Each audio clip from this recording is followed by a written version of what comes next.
Well, many of us did not believe Russia was going to invade Ukraine. Obviously, we got this one wrong. But for many years, people from policy experts to world leaders have been warning that the West NATO expansion towards Ukraine would result in exactly what's happening now, Russia resorting to force to keep Ukraine out of NATO. Here's Mikhail Gorbachev in April of 1997 speaking to members of Congress, warning them about the planned expansion of NATO. And I'm not persuaded by the assurances that we hear that Russia has nothing to worry about. Нельзя унижать народ, нацию, и нельзя рассчитывать, что это так пройдет все. You may not humiliate a nation, a people, and think that it'll have no consequences.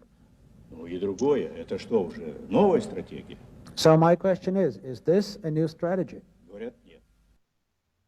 It was Gorbachev who Bush Sr. made the assurances to that NATO wouldn't expand. So when he talks about being humiliated, it's likely also personal.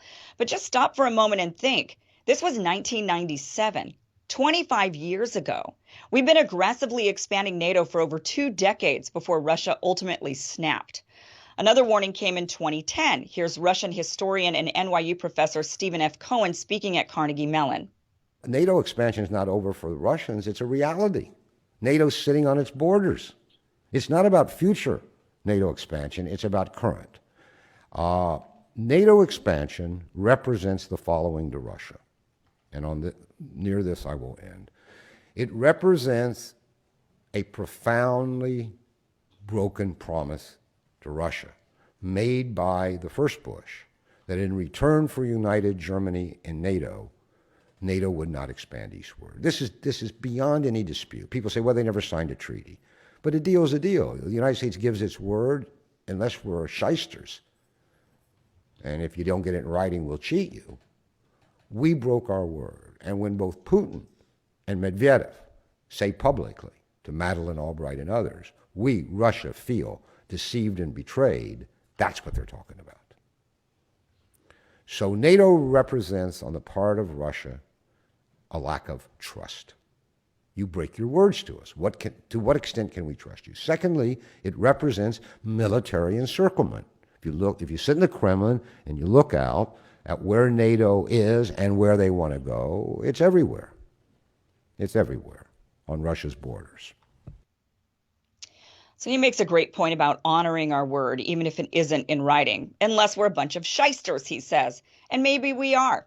In 2015, international relations expert John Mersheimer talked about how we're purposefully baiting Ukraine to take a hard line with Russia under false promises of inviting them into the West.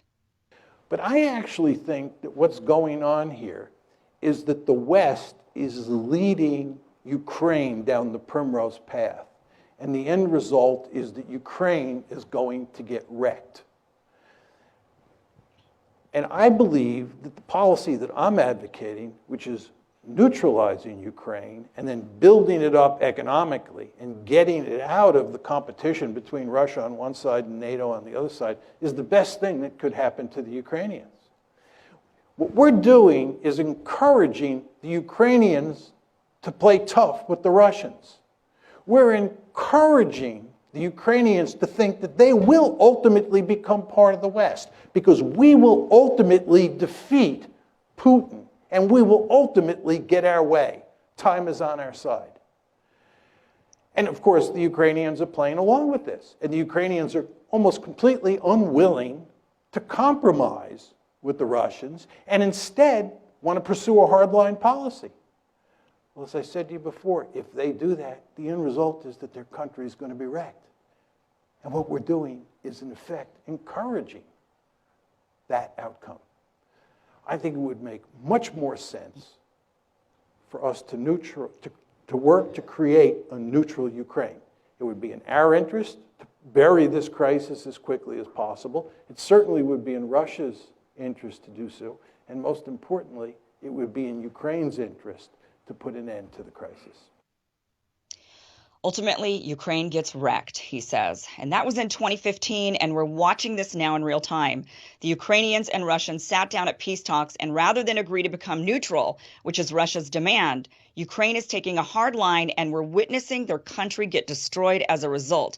And now it's likely the country will be split in two or possibly three the further Ukraine goes into the conflict, unwilling to negotiate. Yesterday in Biden's State of the Union address, he said, quote, "The NATO alliance was created to secure peace and stability in Europe after World War II." But I got to admit, it's not feeling like it.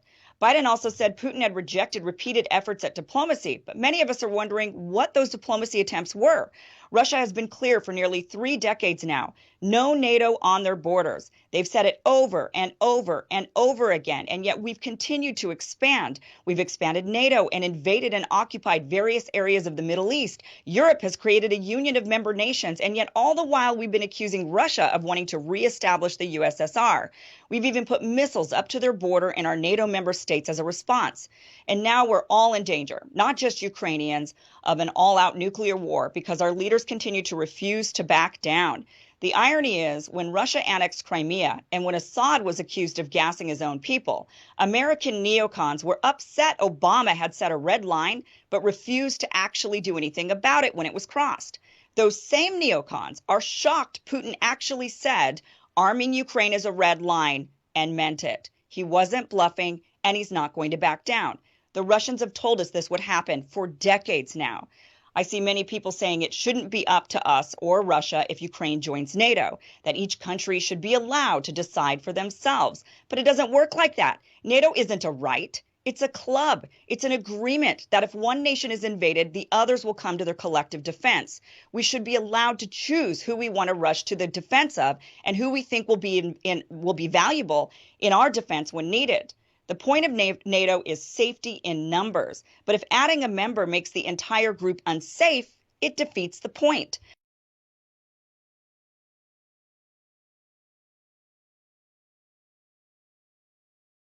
But honestly, this entire situation with Ukraine and the U.S.'s unwillingness to militarily defend Ukraine because we don't want a nuclear war with Russia, which I agree with, calls into question the entire point to NATO. NATO was formed specifically to go to war with the Soviets. But if we're unwilling to go to war with them because it's a complete danger, then what is the actual purpose of NATO? But ultimately, my point is, the dog barked and barked and growled and growled. People even pointed year after year that the dog is growling and dangerous, yet we kept taunting the dog, and now the dog is attacking. And we're sitting here acting shocked, claiming that there was no provocation on our end. But the biggest issue is our unwillingness as a nation to put aside our exceptionalism and to sit here and think we do no wrong. We are America, we do no wrong. And you've got Putin he was at the St. Petersburg International Economic Forum in 2016, looking very, very frustrated, speaking and saying, I don't know how to get through to you people anymore. We've said this over and over and over again. You guys are lying to us when you say that you're putting missiles right up to our border and you're telling us we have nothing to worry about, that it's all about Iran, that you're just trying to defend against Iran. And he's like, you're lying to us and we know it. So what do we do now? This is the big question. What do we do now? And why? Our government works for us. We have to remember they're our government. They're doing this on our behalf. They're putting us in danger. We have to speak out and say, no, we're fed up. We're not going to let you do this.